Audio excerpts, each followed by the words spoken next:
अस्सलाम वालेकुम, मैं हूँ लीना इलियास और प्रोग्राम का नाम है ब्रेकफास्ट विद सज्जाद मीर। आपको खुशामदीद कहते हैं। अस्सलाम वालेकुम, ये सब कैसे हैं आप? जी बिल्कुल ठीक। आप सुनाएं कैसे मैं वीकेंड बिल्कुल ठीक गुजरा? ठाक। आप ठीक बताएं, आपका गुजरा? वीकेंड तो बहुत बिजी गुजरा होगा। बड़ा बिजी ठीक अच्छा गुजर गया। ऐसा। गर्मी रही है वैसे इस बार हाँ, लाहौर ऐसा तो में। है, ह्यूमिडिटी बहुत है। गर्मी से ज़्यादा हब्स है। बिल्कुल बिल्कुल ठीक सही बात कह रहे हैं, है। बिल्कुल सही ये कह रहे हैं। रतूबत और जो बढ़ जाती है हवा में वो तंग करती है। बिल्कुल सही बोल रहे हैं।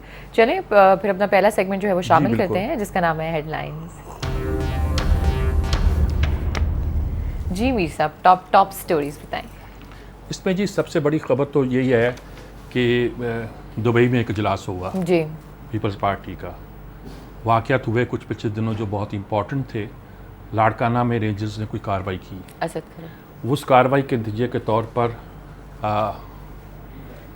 एक आध गिरफ्तारी अमल में आई और सयाल साहब जब वज़ीर दाखिला हैं उन्होंने उस गिरफ्तार शख्स को छुड़ा लिया। उसका भाई जो है उनके भाई का वो कहा जाता है फ्रंट मैल था, असद खरल नाम का शख्स। बिल्कुल ऐसा। और अब अजीबोगरीब कहानियाँ चल रही हैं कि इसके पस मंज़र में चीफ जस्टिस के बेटे का अगवा था। सब बिल्कुल ऐसे बातें हो अब रही कई कहानियाँ उसके साथ बनती हैं कि बिल्कुल राब्ते आते हैं और डर था कि अगर वो गिरफ्तार हुआ तो बहुत से राज फाश कर देगा। लेकिन बहरहाल अब उन्होंने रेंजर के इख्तियारात की भी तोसी नहीं की।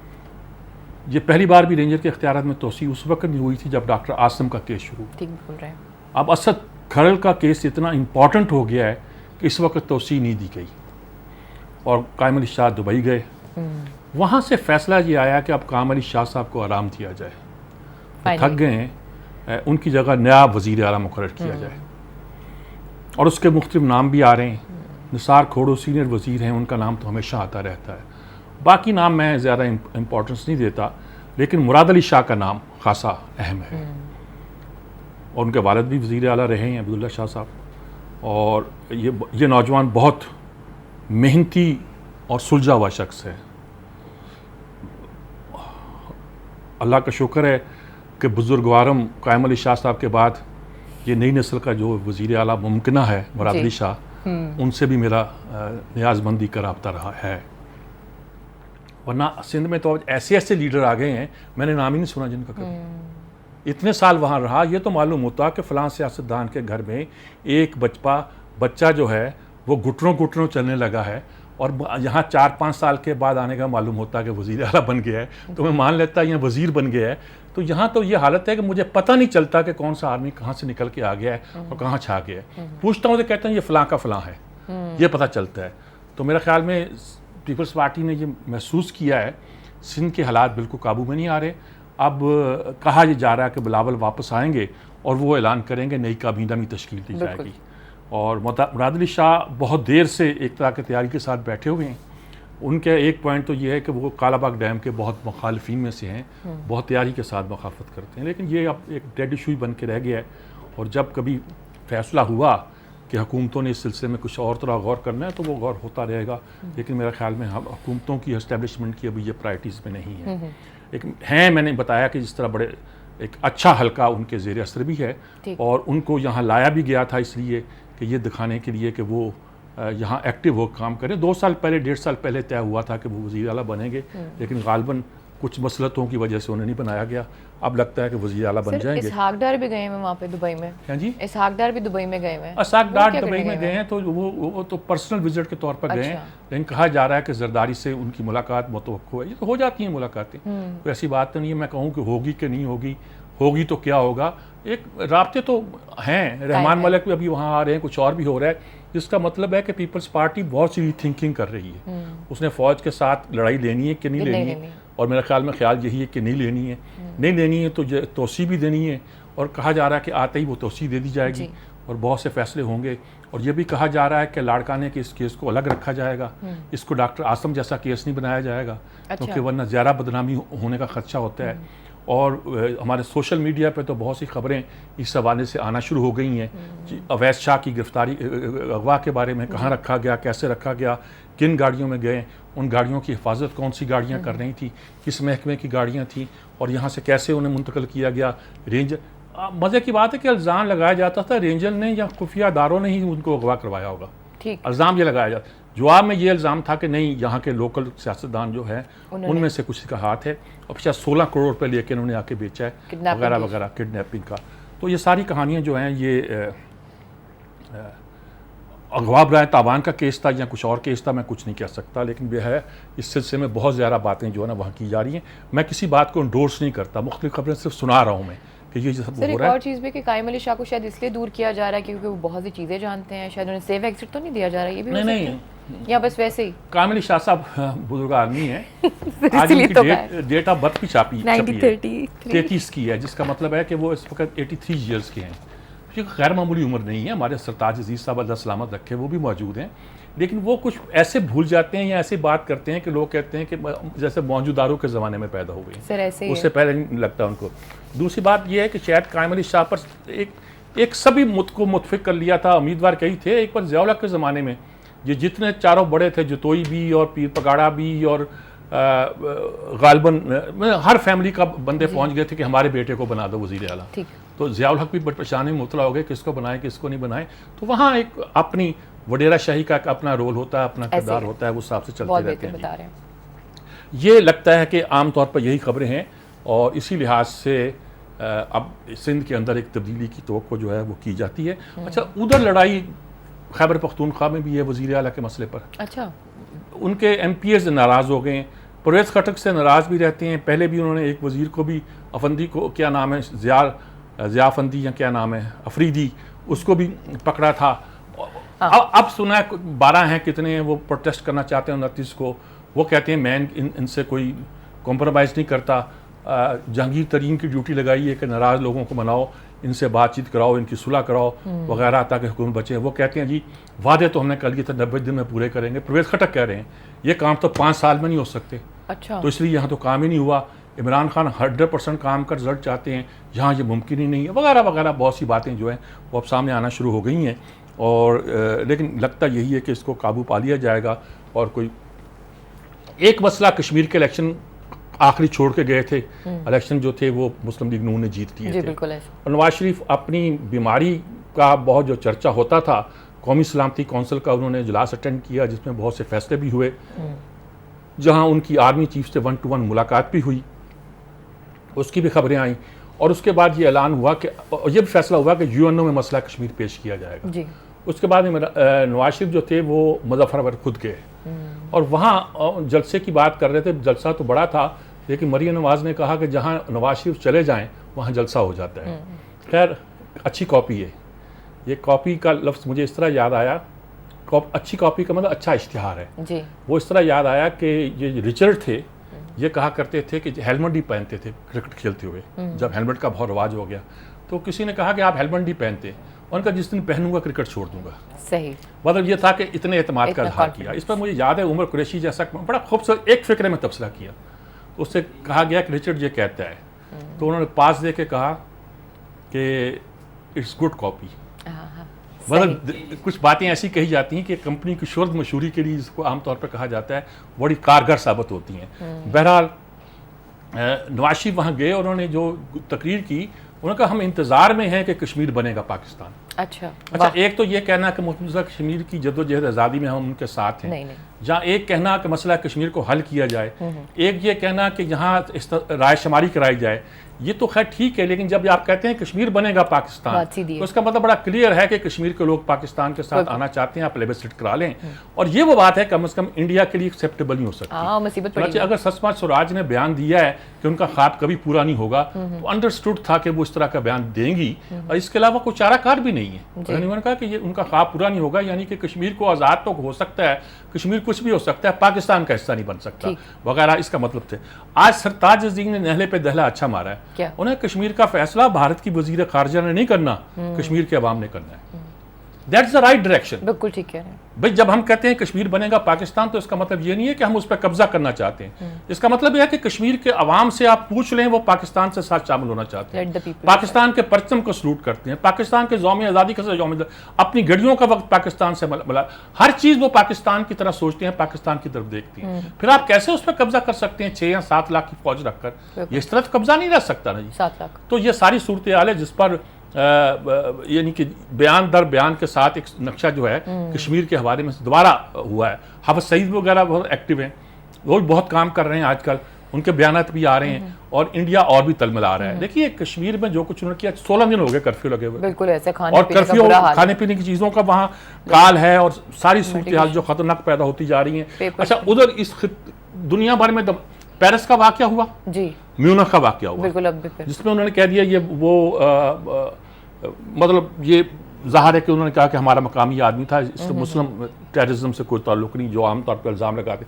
काबुल में धमाका हो गया, बिल्कुल, वहाँ भी 84 लोग, एक के इत्तलाक 91 लोग जो हैं वो जाँ बहक हुए, शहीद हुए, कुछ कह लीजिएगा, करने वाले भी वो थे, हज़ारा कम्युनिटी। और हज़ारा कम्युनिटी के खिलाफ धमाका करने का मतलब ये है कि आप इसमें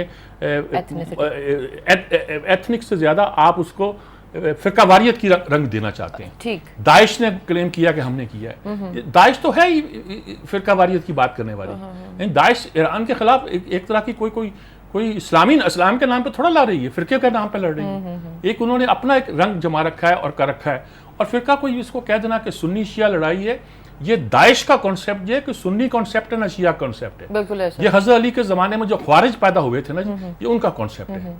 ये लोग जिनको हम तस्लीम नहीं करते, स्टेट विद इन स्टेट बनाना, कि हम रियासत कोई नहीं है, उन्होंने कहा रियासत मैंने बना ली, ये खारजियों का काम है। और साथ ये कहना कि उन्होंने उनका टारगेट किया था, उन्होंने कहा तीनों को ख़त्म करूँगा, मैंने आज को भी, अमीर माविया को भी, हज़रत अली को भी। वो हज़रत अली वाले कामयाब हो गए और इन लड़ाइयाँ भी लड़ी हज़रत अली ने इनके साथ, बिल्कुल। और वही खारजी जो हैं वो उस शक्ल में वहाँ मौजूद हैं, उनको किसी सेक्ट के साथ मुंसलिक करना जो ना वो ज़्यादा कोई, उन्होंने कह दिया जी हमने कराया। काबुल भी गूंज उठा है, यूरोप में भी हो रहे हैं। आज एक अच्छा आर्टिकल है कि इनमें क्या फ़र्क किया जाता है, लोग किस तरह इसको बयान करते हैं और किस तरह इसको किसी और तरह से बयान किया जा सकता है। जी, बड़ी खबरें यही हैं, लेकिन एक आध खबर और भी है। जो एक तो ट्रंप जो है वो अब उनका कैंडिडेट है हिलेरी क्लिंटन के मुकाबले में। एक दो जो हाँ कंटेस्ट बड़ा शदीद है, वहाँ उसकी रेटिंग है, तशवीशनाक बात है।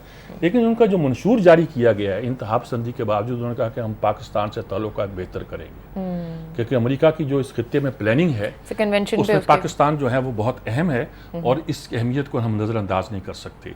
अमेरिका का जो भी सदर होगा, अमेरिका का जो भी उसको चलाने वाला होगा, वो ये सोच ही नहीं सकता कि कोई ऐसा नक्शा इख्तियार करे जिसकी वजह से मसाइल जो हैं तो पैदा हों। अच्छा, कश्मीर का तस्करा मैं कर रहा था कि कश्मीर के बयानात आए, ये आए, वहाँ भारतीय वज़ीर दाखिला भी गए हैं, बिल्कुल गए हैं, और वहाँ मुजाहरे हुए हैं। उन्होंने कहा हुर्रियत के लीडरों से मिलना है, उन्होंने कहा हम नहीं मिलते आपसे, आप कौन होते हैं? तो सुषमा क्यों नहीं गई, वज़ारत ख़ारिजा क्यों नहीं गई, दाखिला क्यों गई है? फिर वो बेचारे हमारा अपना मामला है ना, एग्जैक्टली इंटरनल मामला ना, सही। उन्होंने फिर ये चीज़ वज़ीर ख़ारिजा वहाँ क्या करने जाएगा? हाँ, उन्होंने दाखिला जाएगा, सिक्योरिटी के चौधरी निसार जाएगा ना, बिल्कुल ठीक कह रहे हैं आप। वहाँ के चौधरी निसार गए, वहाँ के सरताज अजीज़ नहीं गए। ठीक ठीक तो इंटरमिगल हो जाती कभी कभी चीज़ें, तो ऐसा लगता है कि ये साथ चीज़ इस तरह नहीं, इस तरह है जी। बहरहाल ये एक ख़बरों का एक खुलासा जो 2-3 दिन का था, वो मैंने अर्ज़ किया। दुनिया में धमाके पेरिस के बाद म्यूनिख में हुए और काबुल में हुए। इधर कश्मीर के मसले में नवाज शरीफ का बयान, नवाज शरीफ के जवाब सुषमा स्वराज का बयान, सुषमा स्वराज के जवाब में सरताज अजीज़ का बयान, और वहाँ खुद जो है वज़ीर दाखिला की आमद, उस पर एहतजाज, प्रोटेस्ट, वहाँ के लोग जिस तरह खड़े हुए हैं, जो नक्शा पैदा होता है। बड़ी खबर तीसरी जो सबसे आज की अहम खबर गिनी जाएगी, वो सिंध काबीना में तब्दीली का अंदिया। उसके साथ खैबर पख्तूनख्वा की खबर ज़रा छोटी है, वो झगड़ा है, पार्टियों के अंदरूनी होते रहते हैं, वो दूसरे सूबों में होते होंगे, बलूचिस्तान में भी होते होंगे, पंजाब में भी होते होंगे, ज़्यादा सामने नहीं आते। तो ये उसी कहानी ये है। बहरहाल एक अफसोसनाक खबर ये है कि ऑरेंज ट्रेन है, उसकी कंस्ट्रक्शन के सिलसिले में एक डंपर जो था उसने रक्शे को और उसको हिट किया, और ड्राइवर ज़ाहिर है फ़रार हो गया। पहले तो कहा था क्रेन ने हिट किया, फिर पता चला डंपर ने हिट किया, और 4 लोग शहीद हो गए हैं। और इसमें ऑरेंज ट्रेन का कोई कसूर नहीं है, इसमें कसूर है तो भाई वहाँ से काम करने वाला।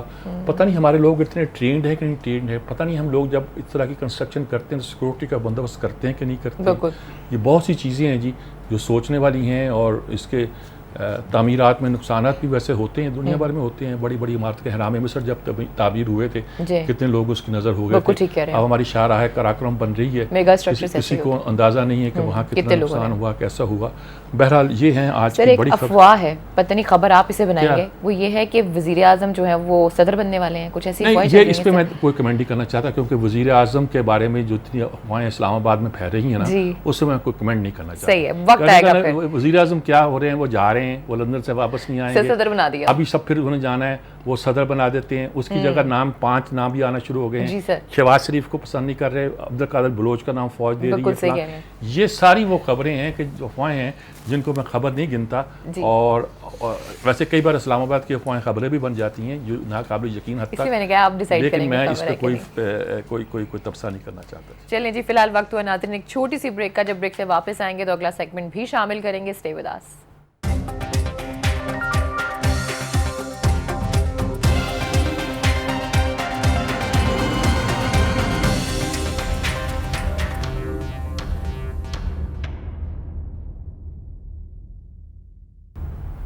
वेलकम बैक नाज़रीन, दफ़ा फिर आपको खुशामदीद कहते हैं और अपने अगले सेगमेंट की तरफ चलते हैं जिसका नाम है इनसाइट। जी मीर साहब, आर्टिकल्स सबसे पहले आर्टिकल कश्मीर पर भी हैं, अर्दवान पर भी हैं, कुछ जो सिचुएशन जिनको हम फेस कर रहे हैं फिर अच्छे आर्टिकल हैं, नज़रियाती बहसें भी हैं, हमारे यहाँ से चिड़ी हुई हैं, खुर्शीद नदीम की भी, आमर खाकवानी भी की और या मकबूल जान की अच्छी गुफ्तगू हैं। कुछ बाहर के भी 1-2 आर्टिकल, लेकिन पहला आर्टिकल जो मैं सुनाना चाहता हूँ नफीस सिद्दीकी का है, वो मेराज मोहम्मद खान पे लिखा है। मेरे ख्याल में एक पुराने दोस्त को ट्रिब्यूट जो है, बस नाजी ने भी लिखा है लेकिन और लोगों ने लिखा है, लेकिन ये लोग हैं जो उनको जानते थे और उस हद तक तो हम भी जानते थे। लेकिन नफीस सिद्दीकी ये हैं कि जिन्होंने नज़रियाती जंग तालिब इल्मी के ज़माने में उनके साथ की है। ये सब लोग जो मैंने जिक्र किया था उसने फ़तेहजाब अली ख़ान, ये और शायद मुख्तार रिज़वी भी और बहुत से लोग जो थे। अच्छा, 12 तलबा कराची बदर किए गए थे, यानी कराची से निकाल दिए गए थे, अपने मुल्क जो उनका शहर था कहाँ से, यहाँ से चले जाओ। और उन लोगों में मेराज मोहम्मद खान भी शामिल थे, नफीस भी शामिल थे, सारे लोग जो थे उस ज़माने के लीडर थे, बाहर गए तो उन्होंने उस ज़माने का तज़किरा भी किया, सरसी तज़किरा किया, अगर चाहते तो वो डिटेल के साथ भी कर सकते थे। और जब किसी का इंतकाल होता है तो आप वो वाक़यात बयान नहीं करते बल्कि आप उसके हवाले से कुछ गुफ्तगू करती हैं। और नफीस सिद्दीकी ने एक अच्छे तरीके से उनको कहा कि जब ये आए तो तरक्की पसंदी के अरूज का ज़माना था और सचमुच कराची के तलबा पे बहुत ज़ोर था, NSF का, और ये नेशनल स्टूडेंट फेडरेशन जब बनी और काम किया, लेफ़्ट की जमात थी, रशियन इंक्लाइंड थी, बाद में एक फ्रैक्शन चाइना इंक्लाइंड भी हुआ। ये एक लंबी कहानी है मुल्क में नज़रियाती तारीख की।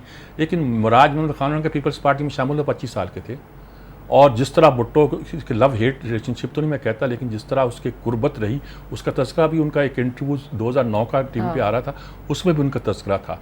तो मैं इस ख़ास तौर पर इनको इसलिए ट्रिब्यूट पेश करता हूँ कि एक सच्चे आदमी थे जो डटे रहे अपने मसलक पर, अपनी गुफ्तगू पर, और हमारी तो उनकी नियाज़मंदी। मनहाज बन्ना और ये भाई थे, अच्छा, दोनों। मनहाज बन्ना के साथ सहाफ़त में बड़ा सख्त इख्तलाफ था, लेकिन उनका एहतराम हमेशा मलहूज़ रखा है, जब भी उनको देखा है उनको अपने बड़ों की तरह उनसे मिले। लेकिन आज अच्छा ये था, कौमी महाज़-ए-ज़ादी जब बना, पीपल्स पार्टी सारी उसका जिक्र किया है, एक ट्रिब्यूट के तौर पर उन्होंने इसका हवाला दिया है, तो मैंने सोचा कि इसका जिक्र सबसे पहले करूँगी। अच्छा, अब ये बहस हो गई है तुर्की के हवाले से कि वहाँ तैयब अर्दवान है एक तरफ, और दूसरी तरफ वो हिट बैक कर रहे हैं, उन्होंने स्कूल बंद कर दिए हैं जो गोलन तहरीक फतहुल्लाह गोलन चलाते हैं। अब ये कहते हैं ना, वो जो इकबाल ने कहा था, क्या गिरफ्तार अबू बकर अली होशियार बाश, तो कहना शनासी खफी या जली होशियार बाश। ये इस्लामी कुव्वतें हैं, उनके लिए बड़े मसाइल पैदा हो गए हैं। पहले ये था कि अरबकान जो था वो लीडर था इस्लामी तहरीक का, वो गोया कि वहाँ की जमात इस्लामी थी, ये जमात इस्लामी नहीं थी, वहाँ की उस तरह की जो। अच्छा, ये लोग कहते हैं ये सूफ़ी है, असल में वहाँ की जो तहरीक इस्लामी होगी, जमात इस्लामी ना कहिए, तहरीक इस्लामी होगी, उसके पीछे तसव्वुफ़ होगा ही होगा, क्योंकि तुर्की के मजाज में तसव्वुफ़ जिसे आप कहते हैं, या जहाँ का जो जमहूरी यानी सवाद आज़म का मसला कहते हैं, उसमें ये सारी चीज़ें गुंदी हुई हैं, ये रूहानियत, तो उनमें था। ये अर्दवान उनसे अलग हुए, तो इनका ख्याल है कि वो फतहुल्लाह गोलन भी उनसे मुतासर हैं, सईद नूरसी के अलावा ये उनसे भी मुतासर हैं। तो सारी एक ही जगह की शाखें हैं, अपने अपने अंदाज से काम कर रही थी। गोलन जो थे उनके काम करने का अंदाज मुख्तलिफ था, उन्होंने सोशल वर्क का काम किया, उन्होंने कॉलेज खोले, स्कूल खोले, अदारों में नफूज किया। अब ये इन पर इल्ज़ाम लगाता है ये भाई फ्री मेसनरी हैं, अमेरिका के एजेंट हैं और पता नहीं क्या क्या हैं, और ये है कि इन्होंने इदारों में नफूज करके खुफिया तौर पे काम करते हैं। जब वहाँ लोग जाते हैं तो लोग अपने इदारों को, ये आमर खाकवानी ने लिखा, दिखाते भी नहीं हैं। लेकिन खुर्शीद नदीम ने इसको बहुत तफसील के साथ कि ये इदारे कर रहे हैं, आखिर ये फतहुल्लाह गोलन के ख़िलाफ़ ये तैयब अर्दवान जो इतनी सख्त कार्रवाई कर रहे हैं, ये मुनासिब नहीं लगती। अच्छा, ये मतलब ख़ास तौर पे पाकिस्तान में ये स्कूल कायम हुए हैं, पाक तुर्क स्कूल जो हैं, हाँ। ये उमरा के इलाकों में है, खुर्शीद नदीम साहब कहते हैं। आम आदमी ये क्लास स्ट्रगल के साथ काम नहीं कर रहे, ये नज़रियाती काम कर रहे थे। जैसे दारे अरकम स्कूल है यहाँ जमात वाले चलाते हैं, बड़े हर यानी कि जो एक दीनदार फैमिलियाँ होती हैं वो कहते हैं कि आला तालीम बच्चों को दिलानी तो वहाँ भेज दो, बिल्कुल कम से कम ये बुरी सोबत में तो नहीं एक पड़ेगा। आइडियोलॉजी है और आइडियोलॉजी उस तरह के स्कूलों को जायजा लेना तो उस पैटर्न पे कहने बंद कर रहे हैं। ये गरीब फीसें भी हैं तो पाकिस्तान को भी कहा जाता है बंद करें, तो इन्होंने उस पर कहना नूरत सरमंदी, मैंने उनकी किताब, इन्होंने किताब अब देखी उनकी, नूरत सरमंदी के बारे में हमेशा कहता हूँ कि सीरत के बारे में ऐसे मजाज की किताब बहुत कम देखने मिलती है। हमारे यहाँ जो किताब लिखते हैं वो एक ख़ास तहरीक, एक लहजे के तौर पर मुतासर होकर उस तरह की बात करते हैं, लेकिन फतेहुल्लाह गोलन ने तुर्की का वो मजाज जो मौलाना रूम के बाद से आज तक उसके देहातों में, शहरों में, हर जगह वही इस्लाम जो एक जमहूर का इस्लाम था और जो खिलाफत उस्मानिया में राज था, उसी को आम करने के लिए वो बड़ी मोहब्बत भरी किताब है, जिसको जैसे सूफियाना कह लीजिए आप,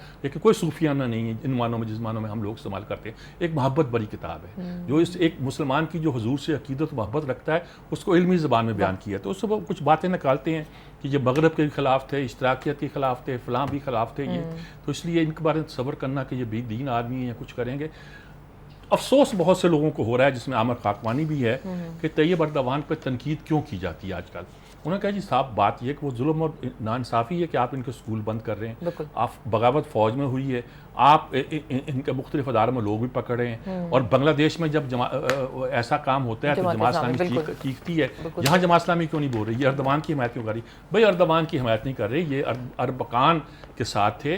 अरबकान से जब ये अलग हुए तो उन्होंने कहा देखिए ना, ट्यूनिस में रशीद गनोशी जो है उनके सदर हैं वहाँ, अब जिन्हें गनोशी वो एक मॉडरेट इस्लाम लेके निकल आए हैं, तो इसका मतलब ये तो नहीं जमात इस्लामी तो उनकी तहरीक का बंदा उनके सालाना इज्तिमा में यहाँ आया था, तकरीर की थी, वो भी कोई गनोशी था, तो उन्होंने आके तकरीर की थी यहाँ, और पूरी दुनिया की जो इस्लामी तहरीकें उनके बंदों को बुलाती हैं अपने इज्तिमा में। जमात इस्लामी को इंटरनेशनल एक फोरम है, कोई ये लोकल तो थोड़ा सियासत में रहते हैं, लोकल सियासत में मार खाते हैं वो, तो वो अब उन्होंने जो नया रुख इख्तियार किया तो ज़ाहिर है कि अरबकान के बाद जब अर्दवान आया तो उन्होंने अर्दवान का साथ दिया, अगरचे कहते हैं कायद साहब ने उनकी खिलाफ गुफ्तगू की थी, बिल्कुल की थी।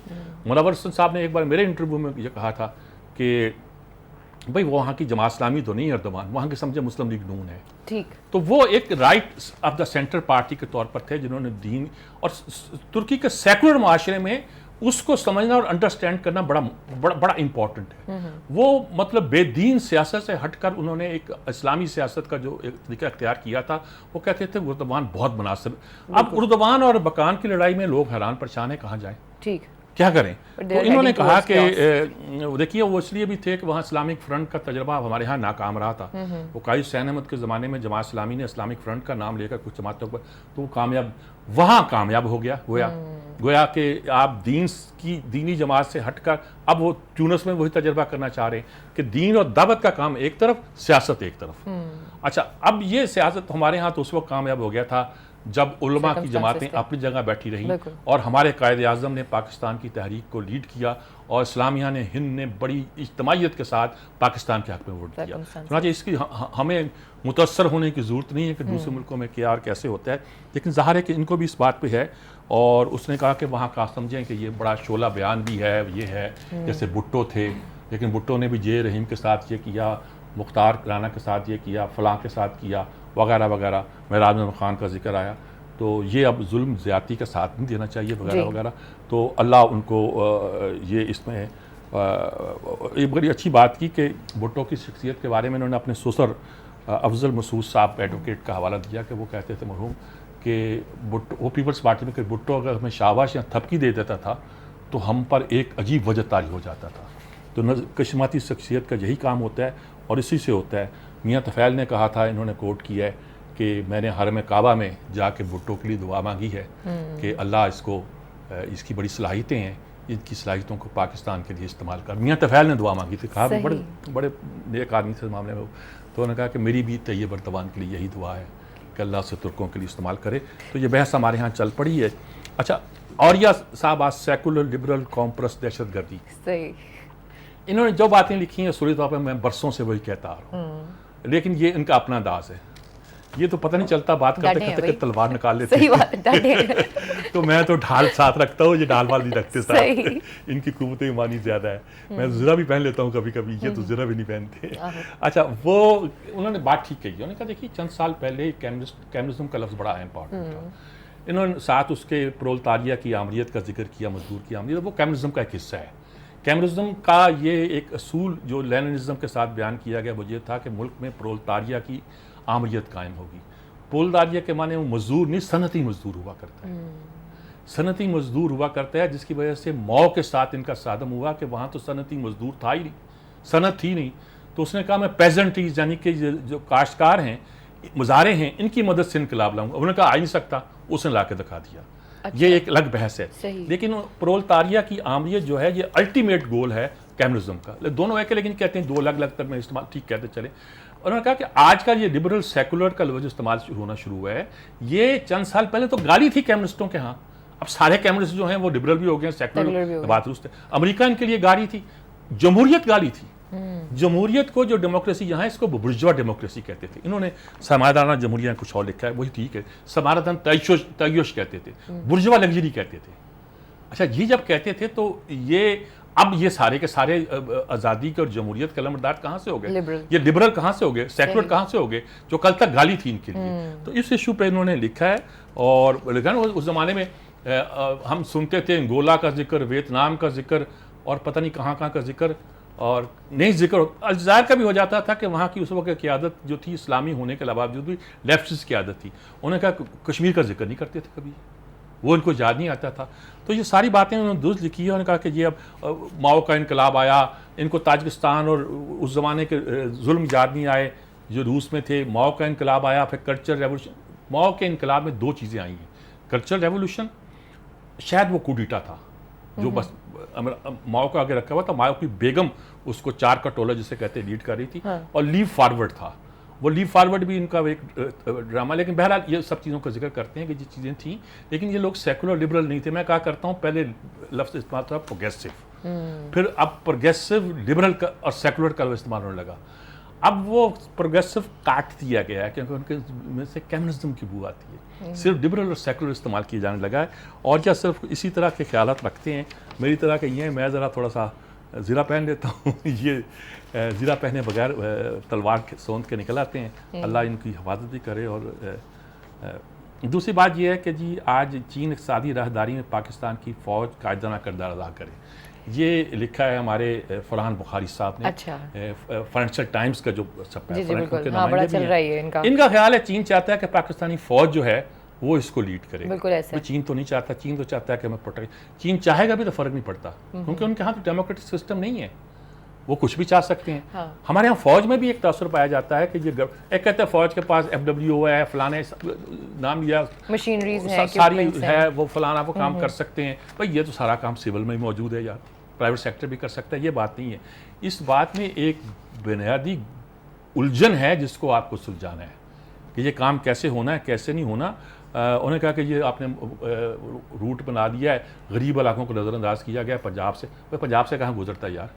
पंजाब की सड़कें तो पहले बनी हुई हैं। आप कहते हैं इसको लिंक करेंगे तो कहाँ से गुजरेगा जी? वो डेरा इस्माइल खान से ही जाएगा भाई अगर ग्वादर पहुंचेगा। लेकिन ग्वादर पहुंचने से पहले आपने कोई जो लिंक कायम करना है कराची तक या कहाँ तक, वो जो कायम करना, वो तो काम जो मौजूद है आप कहेंगे जी इसको अबैंडन कर दें, नया बना दें। बियाबानों से सड़कें खोद के लेके जा रहे हैं हम लोग, उसके अलावा आप क्या चाहते हैं? वो सब होगा। लेकिन ये कि ये फौज का किरदार के माने क्या है ये भी पूछना पड़ेंगे। एक बात और भी है, ये मीडिया कश्मीर की रॉबर्ट फिस्क का आर्टिकल है जी, उसने बड़ी अच्छी बात की। उन्होंने कहा फ्रांस में हुआ, म्यूनिख में हुआ, जब यहाँ बात होता है तो पहले आया कि म्यूनिख का वाक़या कि दहशतगर्द दहशतगर्द दहशतगर्द। अचानक देखा कि वो लफ्ज़ बदलना शुरू हो गया, उसकी जगह शूटर का लफ्ज़ इस्तेमाल हो रहा है। उन्होंने कहा कि ये क्या होता है? उन्होंने कहा जब मुसलमान हमला करता है वेस्ट में तो उससे दहशतगर्द कहते हैं, और जब गैर मुस्लिम या मुसलमान नहीं होता और मरने वाले तो फिर आप उसे शूटर करना शुरू कर देते हैं। उन्हें काबुल में क्या हुआ है, वहाँ चूँकि मकामी ही आबादी ने मकामी लोगों को हमला किया है, इसलिए उनके साथ वही ट्रीटमेंट हो रही है जो शूटर के साथ होती है। उनको वो दहशतगर्द का इस्तेमाल नहीं करना चाह रहे। देखिए ये अजीबोगरीब बात है। मुसलमान इन्वाल्व, यहाँ वो किसी गैर मुल्की के खिलाफ उन्होंने कार्रवाई नहीं की, वरना उसको दहशतगर्द कहते हैं। यानी अमेरिकी मीडिया अगर वो कार्रवाई किसी अमेरिकन बेस पे होती तो दहशतगर्द कहते। अब एक लोकल जिसमें आप सुन्नी शिया कह लीजिए या आप हज़ारा ट्राइब के खिलाफ एक दाइश का हमला कह लीजिए, उसके लिए आप उसे शूटर कह रहे हैं। तो ये ट्रीटमेंट जो है ये ज़्यादातर उन्हें का नाइस में जो वाक़या हुआ, बदर वाक़या हुए, सारे के सारे उसके हिट जो हुआ है वो मुसलमान अक्सरियत इसमें हिट बिल्कुल हुई ऐसे। है। लेकिन उसके बावजूद भी आप इन लफ्ज़ों में जो अपनी अलग करते हैं इस सूरत हाल को, वो यकीनी तौर पर एक अच्छा और मुस्तहसन इक़दाम नहीं है जी। अच्छा, अब जावेद बरकी साहब का आर्टिकल है backwardness of the Muslim world. अब इसमें बहुत सी चीज़ें हैं जिनके बारे में मैं यही कह सकता हूँ कि उन्होंने बहुत सी कोट की हैं और ये बताया है कि किस तरह सिर्फ 3 मुल्कों में सियासी इस्तेहकाम है, इनका जिक्र भी किया है। और वहाँ तुर्की के मसले पर भी जहाँ तब्दील आई है, हम मॉडरेट इस्लाम के तौर पर उसको देखते रहे हैं और देखते हैं, उसकी कामयाबी का भी सोचते हैं। उसके हवाले से ये कि हमें क्या करना, क्या सोचना, क्या देखते हैं, उस पर कुछ उन्होंने एक तज़िया किया और अच्छा तज़िया किया। हमारे लोग इस पर सोचने लग गए हैं, ये एक अच्छी खबर है। सोचना इसके बारे में एक पॉजिटिव खबर है जी। मेरा ख्याल इसी के साथ और इसी के साथ हम लेंगे नाज़रीन एक छोटी सी ब्रेक, और जब ब्रेक से वापस आएंगे तो अपने आखिरी सेगमेंट की तरफ चलेंगे। Stay with us.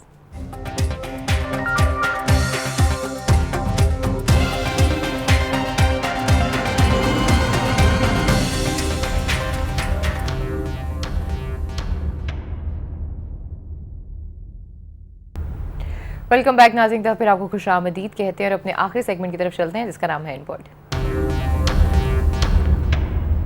और टेलीफोन लाइन पर आज हमारे साथ मौजूद है, दोनों ही बहुत रिनाउंड एनालिस्ट हैं, डॉक्टर हसन अस्करी साहब हैं और मज़हर अब्बास साहब हैं। Hand it over to you साहब। जी, हम जिस मसले पर गुफ्तगू करना चाहते हैं उसका ताल्लुक सिंध और कराची से है। जी। मज़हर अब्बास साहब से हम शुरू करते हैं, उनसे पूछते हैं कि ये काबीना में तब्दीली की शक्ल जो बन रही है क्या दिखाई देती है। बहुत सारे वाक़यात हुए हैं, वो ख़ास तौर पर रेंजर की एक्सटेंशन का मसला था और बहुत से बात थे। फिर गिरफ्तारी उसकी असद खरल की, वो क्या हुआ, अवैध शाह की वापसी। सिंध में बहुत कुछ हो रहा है जिसमें दुबई में इजलास हो रहा है, ये अलग एक सवालिया निशान है। लेकिन पहले इस सूरत हाल पर उनसे बात करें। जी मज़हर अब्बास साहब कैसे हैं आप? अस्सलाम वालेकुम। जी वालेकुम अस्सलाम। अच्छा, सवाल तो मैंने अर्ज कर दिया कि जो कराची की सिचुएशन है, ये अगर काबीना में तब्दीली आ रही है और शायद मुराद अली शाह का नाम भी आ रहा है, कैसे आप इस सारी सूरत हाल को असेस करते हैं? दुबई में इजलास हो रहा है, वापस आकर बिलावल ऐलान करेगा, और क्या क्या कैसा लग रहा है आपको ये सारा? मीर साहब, ये फैसला तो बहुत अहम है और यकीनन गैर मामूली फैसला है। बहुत से लोग मौजूदा हुकूमत को तनकीद का निशाना बनाते रहे हैं। उसमें उनकी जो गवर्नमेंट थी उसकी करप्शन के हवाले से, गवर्नेंस के हवाले से, इनकॉम्पिटेंस के हवाले से बहुत से सवालात रहे हैं। और ये तब्दीली, अब देखना ये कि इस तब्दीली में सिर्फ वजीर आला ही तब्दील होता है या उनकी पूरी काबीना में कोई रद्द-बदल किया जाता है, और रद्द-बदल अगर किया जाता है तो किन लोगों को, किन MPs को या वज़रा को लाया जाता है, वो काबीना बहुत अहम है। जिस चीज़ का इम्कान है वो यही है, जो नाम सामने आ रहे हैं उसमें मुराद अली शाह साहब का नाम जो है सब सर फहरिस्त है। और ये बहुत अहम है क्योंकि मुराद अली शाह साहब से कुछ अर्से पहले जब मेरी मुलाकात हुई थी और मैंने उनसे पूछा था कि सिंध का सबसे बड़ा मसला क्या है, तो उन्होंने कहा था सिंध का सबसे बड़ा मसला इनकॉम्पिटेंस ब्यूरोक्रेसी है, कि हमारे यहाँ जो ब्यूरोक्रेट्स हैं, जो इनकॉम्पिटेंट ब्यूरोक्रेट्स हैं, उनकी तादाद बहुत ज़्यादा है और जिसकी वजह से उनके अंदर वो कैपेसिटी नहीं है जो डेवलपमेंट प्रोजेक्ट्स को कंप्लीट करने की होती है। बदकिस्मती ये है उनके बकौल कि जो कॉम्पिटेंट लोग हैं, जिनके अंदर बहुत ज़्यादा कैपेसिटी है, वो इंतहाई करप्ट हैं। अब ये एक इस डायलेमा को अगर मुराद अली शाह वज़ीर आला बनते हैं तो वो किस तरह एड्रेस करेंगे, और ये बहुत अहम मसला है। अगर उनके पास वक्त ज्यादा नहीं है, वो मैक्सिमम 1.5 साल के वज़ीर आला होंगे, क्योंकि उसके बाद आपको पता है कि इलेक्शन का पीरियड आ जाएगा, इंटरिम गवर्नमेंट बन जाएगी। लेकिन अगर वो काम करना चाहें तो कुछ बुनियादी काम अगर वो कर जाएंगे तो वो बहुत अहम होगा। जो विजिबल, नई डेमोक्रेसीज में विजिबल डेवलपमेंट बड़ी काउंट करती है कि आपके जो गवर्नमेंट हॉस्पिटल्स हैं उनकी हालत बेहतर बना दें, जैसे कचरे का है, सिर्फ कराची में नहीं सिंध भर में जो है, उसमें वो चीजें जो नजर आए कि आपने वाकई स्कूल हैं जो फंक्शनल नहीं है, उनके लिए सबसे बड़ा चैलेंज जो होगा वो ये होगा नए वजीर आला के लिए, जो कायम अली शाह को भी कन्फ्रंट करना पड़ा और जिसमें उनको प्रॉब्लम्स हुई, वो यही था कि बाहर की इंटरफेरेंस जो है वो कम से कम हो, गैर मुंतखब लोग जो है वो मुंतखब लोगों से ज्यादा ताकतवर नजर ना आए। ये उनके लिए क्या मुराद अली शाह या जो भी नया वजीर आला होगा वो कर पाएगा, लेकिन कायम अली शाह वो कि एक खराब एडमिनिस्ट्रेटर रहे हैं, रहे और उनके 8 साल का जो है और माजी में भी उन्होंने इंतजामी सलाहियत उनके अंदर उतनी नहीं थी। लेकिन ये भी बड़ी बात है कि एक ऐसे माशरे में जो इंतहाई करप्ट है, एक वजीर आला हाउस छोड़ते हुए उसके ऊपर आज तक कोई करप्शन का इल्जाम नहीं आया। ठीक बात है, बिल्कुल, ये आप बात दुरुस्त कह रहे हैं जी। अच्छा, अस्करी साहब से पूछते हैं, ये बड़ी अच्छी बात है, कायम अली शाह पे करप्शन का कोई इल्जाम नहीं है, सच्ची बात है, और 8 साल के उनके गवर्नर्स ठीक नहीं है, और मनंज आदमी थे, सबके लिए एक्सेप्टेबल कर लिया था, बुजुर्ग आदमी था, सब उसको एक्सेप्ट कर रहे थे। अस्करी साहब, आप कराची की सिचुएशन पे क्या कहेंगे? रेंजर्स के इख्तियारात, ये सारी बातें इसके साथ शामिल हैं, और वो जो वापसी है उसमें बड़ी अफवाहें फैली हुई हैं, अवैध शाह की वापसी, और बहुत क्या आप क्या कहेंगे इस सिचुएशन पे? देखिए, कराची में जो चीफ मिनिस्टर की चेंज है वो कोई इतनी हैरानी की बात नहीं। पहले भी ये आई थी गुफ्तगू के चेंज किया जाएगा, मुराद अली शाह का नाम पहले भी आया था, अब भी यही हम एक्सपेक्ट कर रहे हैं। लेकिन बुनियादी चीज तो यही है ना कि कराची के जो इश्यूज को एड्रेस करने के लिए नए चीफ मिनिस्टर कितनी नई विगर लाएंगे, उसमें टीम उनकी क्या होगी। और फिर असल मसला तो ये है कि अगर सिंध के फैसलों की वीटो पावर दुबई ही में रहनी है तो फिर नया चीफ मिनिस्टर भी उसी किस्म के मसाइल का शिकार होगा। अब रेंजर्स की पावर की बात है, उसमें सब लोग यही कह रहे हैं कि हाँ जी हो जाएगा, कोई ऐसा मसला नहीं है और ये तो बहुत ज़रूरी है, लेकिन इसके बावजूद दूध में मिंगने ज़रूर डालनी है और मामले को लेट करना है, तो इससे जो गुडविल होती है वो अंडरमाइन हो जाती है। अगर तो इन्होंने रेंजर्स को नहीं रखना तो आप शुरू में कह देंगे आप ये चले जाएं, अपनी पुलिस से जो कर सकते हैं कर लें, लेकिन ये है कि रखना भी है, पांव जमीन पर रगड़ने हैं और उसके बाद परमिशन देंगे। ये जो तरीकाकार है ये गुड गवर्नेंस के लिए दुरुस्त जो है वो करार नहीं दिया जा सकता। हो सकता है नए चीफ मिनिस्टर जो है वो प्रॉपरली बिहेव करें, लेकिन प्रॉब्लम तो वही है ना कि फैसला तो जरदारी साहब की जो अपनी सियासत है उसके हवाले से होता है, ना कि कराची के प्रॉब्लम्स और चैलेंजेस हैं। दोस्त बात है जी। ये मदर साहब, ये जो मसला पैदा होता है रेंजर की एक्सटेंशन का, ये 2 बार हुआ है, एक जब डॉक्टर आसम का केस था और अब जब असद खरल का केस है। ये क्या कोई ताल्लुक है इनका? यहाँ दरमियान में तो एक्सटेंशन बड़े आराम से मिलती रही है उन्हें। जी, 2-3 मरतबा इस तरह का हो चुका है। एक मरतबा जब हुआ था, जब आपने कहा डॉक्टर आसिम का केस सामने आया था। दूसरी बार हुआ था जब सिंध बिल्डिंग कंट्रोल अथॉरिटी पे छापा मारा था रेंजर्स ने, और उससे सिंध हुकूमत ने बहुत शदीद रद्द-ए-अमल का इजहार किया था। वो मेरा ख्याल है उनका रद्द-ए-अमल गलत नहीं था उसका, क्योंकि रेंजर्स के इख्तियार में करप्शन केसेस को हैंडल करना नहीं है। उसके बाद जाहिर उस चीज को रिट्रीट किया गया और फिर FIA के साथ मिलके ये काम किया गया और FIA को तकरीबन 15,000 की फाइल ले गई है। आज भी सिंध हुकूमत का ये प्ली है कि वो उन 15,000 फाइल्स का क्या हुआ और वो किधर है वो फाइल। तो देखिए, वो बाज मामलात में सिंध हुकूमत की पोजीशन गलत नहीं है, लेकिन आप ये नहीं कर सकते कि एक तरफ जब पीपल्स पार्टी पे कोई हिट करता है, पीपल्स पार्टी से ताल्लुक रखने वाले से किसी आदमी को रेंजर्स हिट करती है तो पूरे रेंजर्स के इख्तियारात का मामला खड़ा कर दिया जाता है। लेकिन वही काम जब MQM के किसी आदमी के साथ होता है तो फिर रेंजर्स की कारकर्दगी को सराहा जाता है।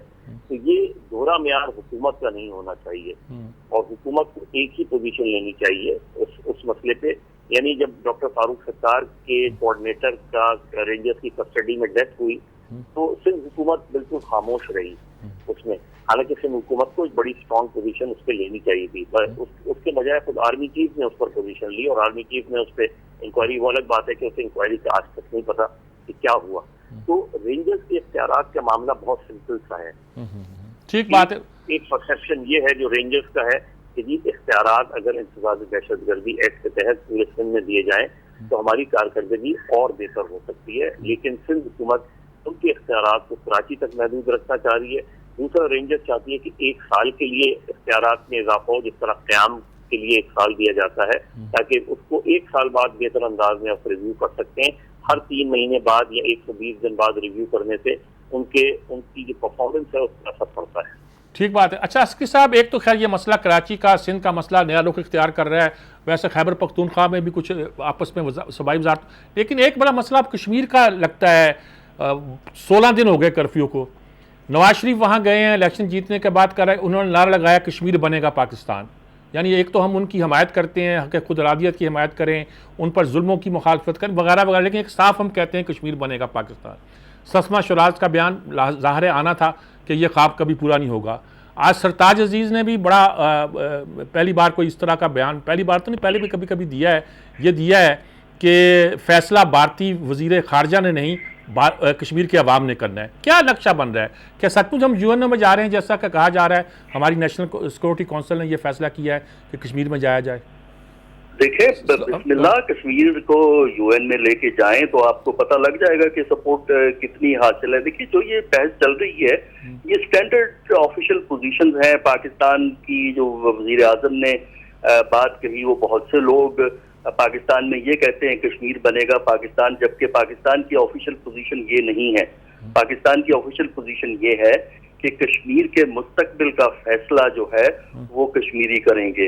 अच्छा, तो इंडिया ने अपनी ऑफिशियल पोजीशन दे दी, सरताज अजीज साहब ने वो पॉइंट दिया जो कि पाकिस्तान की का ऑफिशियल पॉलिसी है कि कश्मीर के मुस्तकबिल का फैसला जो है वो कश्मीरी ही करेंगे। असल में पाकिस्तान की ऑफिशियल पोजीशन यही है कि कश्मीर के मतलब ये कि नवाज शरीफ का जो बात थी, जो सरदार कयूम नारा लगाया करते थे, ये सिर्फ पॉलिटिकल नारा था जो नवाज शरीफ ने जलसा आम में लगाया, इससे ज्यादा कुछ नहीं था।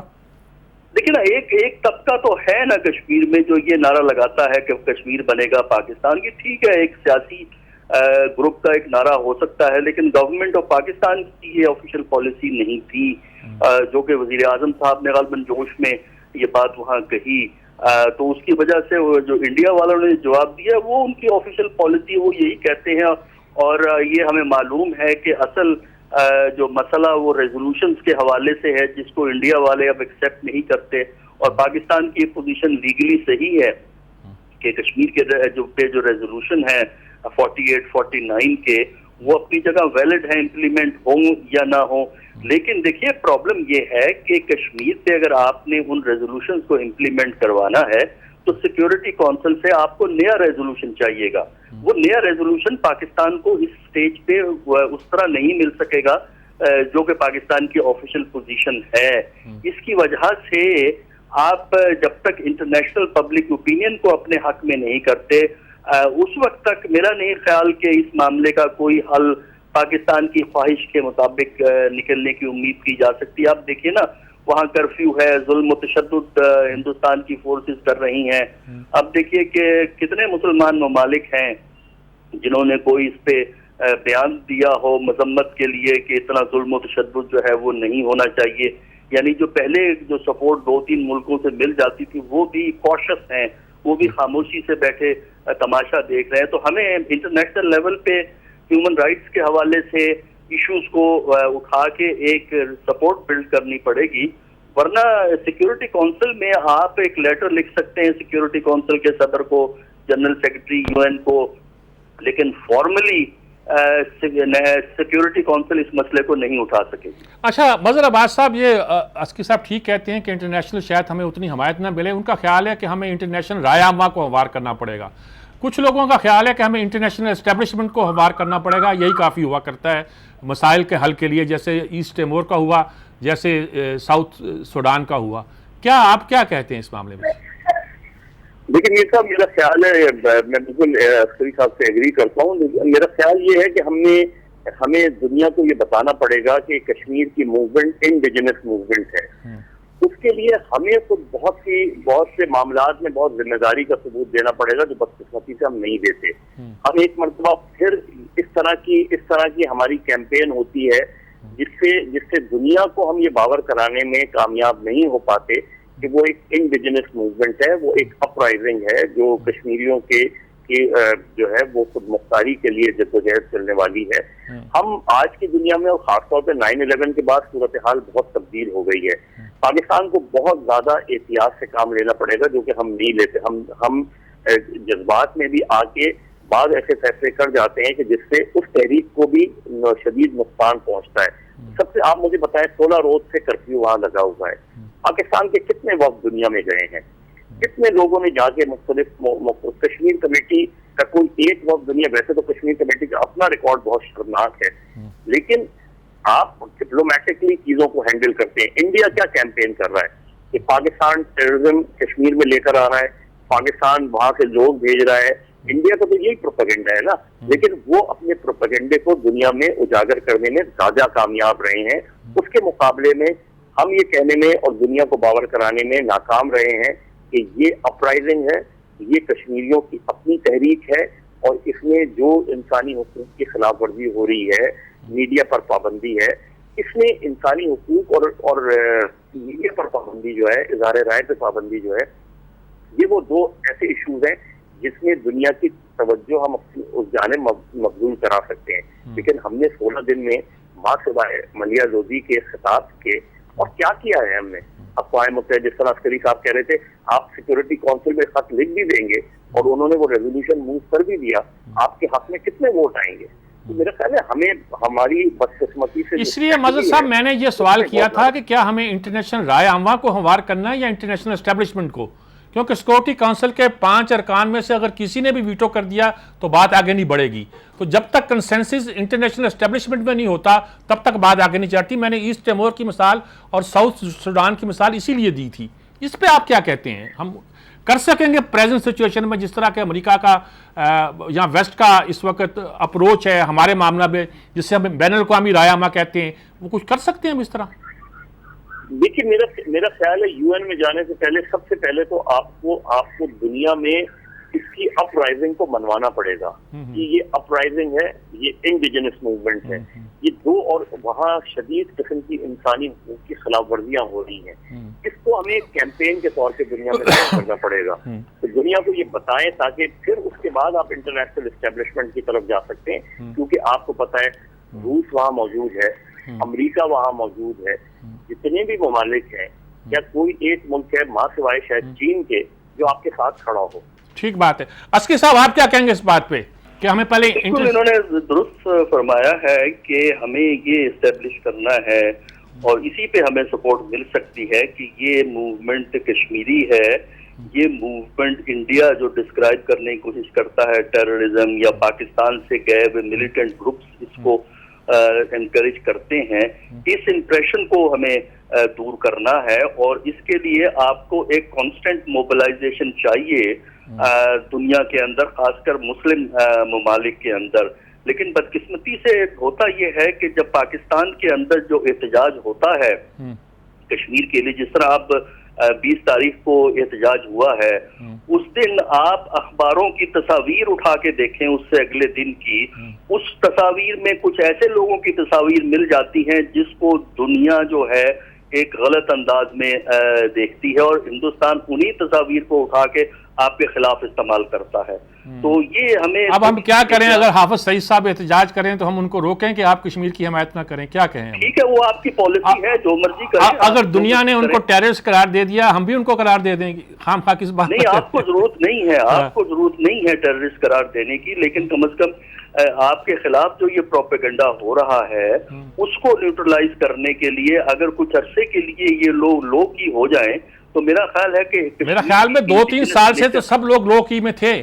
बहरहाल का इस पर अगर थे तो असर तो कोई नजर नहीं आया बैनुल अक़वामी सतह के ऊपर। हाँ, यही बात, अल्लाह आपका भला करे, लो की में रखें या एक्टिव रखें।